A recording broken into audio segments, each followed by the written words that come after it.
2024 বিহু হৈ আছিলে বিহুৰ সময়ত যিহেতু আমি একেখন হোটেলতে থাকোঁ আৰু দাদা আমাৰ ৰুমলৈ আহিছিলে সেইটো এদিন আৰু আহি পেলাই মানে খুব খঙত বহিছিলে আহি পেলাই চোফাখনত আৰু কৈছিলে যে মই মোবাইলটো ভাঙি দিলোঁ নহয় কিয় আৰু এইটো কথা মানে এই পে'মেণ্ট লৈ পেলাই ওলাল মানে পে'মেণ্ট মেইল ছিংগাৰৰ পে'মেণ্ট লৈ পেলাই ওলাইছে যে তেওঁক দিয়া নাই বহুত দিন কিয় দিয়া নাই অখিলক পইচা দিয়া নাই কিয় দিয়া নাই অখিল ভৈৰৱে গাই আছিলে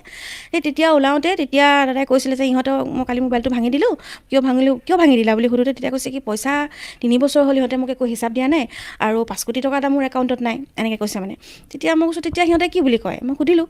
কৈছে আছে দাদা আছে কিন্তু একো হিচাপ দিব নোৱাৰে এনেকৈ কৈছে আৰু তো সেইটো কথা মই বুলি নহয় অখিলৰ আগতো কৈছিলে বা শেখৰ দাইও হয়তো কৈছে এইটো কথাই কৈছে তো তেওঁ জানিছিলে যে এইটো একেবাৰে 100% মানে হয় কাৰণ কি 2024 বিহুৰ সময়তে আমাক কৈছিলে যে মানে এনেকুৱা এটা ঘৰ বনাবৰ সময়তো তেওঁৰ পইচা নাছিলে আৰু পইচা খোজোতে তেতিয়া নাই তেতিয়া সিহঁতে দিব যেতিয়া পৰা নাছিলে ইমান কোটি টকা নাই বুলি কওঁতে তেতিয়া দাদা মনৰ এটা ঘৰ জুবিন দাই ইমান বছৰ গান গাই এটা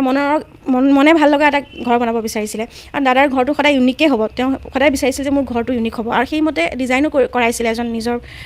তেওঁ হেৰি হতুৱাই মানে আৰ্কিটেক্টৰ হতুৱাই ডিজাইনাৰ হতুৱাই কিন্তু সেই ডিজাইনাৰজনৰ হেৰিটো তেওঁলোকে হেৰি কৰি পেলাই নে পচন্দ নকৰি নে কিয় নকৰিলে নাজানো তেওঁলোকে নিজে তেতিয়া ভাবিলে চাগে আমাৰ ফালৰ পৰা কোনোবা এজনক যদি এপইণ্ট কৰোঁ তেতিয়া হয়তো তেওঁলোকে অলপমান তাৰ পৰাও চান কাঢ়িব পাৰিব হয়তো তেওঁলোকৰ তেনেকুৱাই আছিলে মটিভবোৰ লাষ্টলৈকে আমি মন কৰিছিলোঁ